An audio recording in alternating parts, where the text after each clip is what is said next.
Your wife has told you she doesn't love you anymore.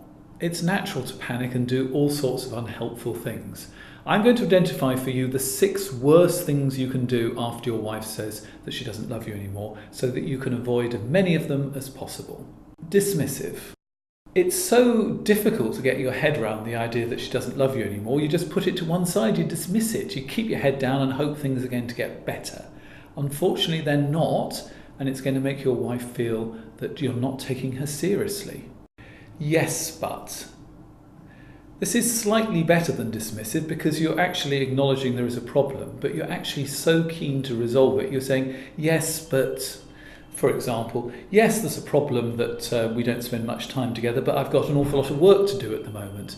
So you're not really listening to her, and she's feeling that you are still being dismissive. And if you're being dismissive, nothing can change, and therefore she's better off leaving.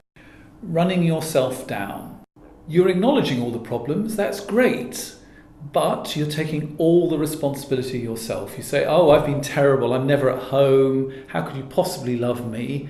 And as you're doing that, you're giving her no reason to love you, because who loves a beaten dog?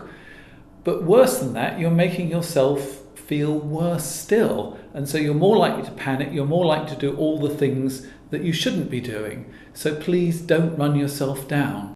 Talking about your love. It's great to tell your wife that you love her. Under normal circumstances, that's really positive. But if you say to somebody, I love you, and they don't love you back, they're immediately reminded of their lack of love, and you're going to feel worse because I love you, and they say, well, I don't love you. If you keep on checking whether she loves you or not, you're going to just drive her up the wall. So please don't ask her about love. Wait for her to bring up the topic. Trying to talk sense into her. It seems like a really good idea to explain why it would be a disaster to split up, all the problems with the children, the financial issues. There's an awful lot of really good points you want to make.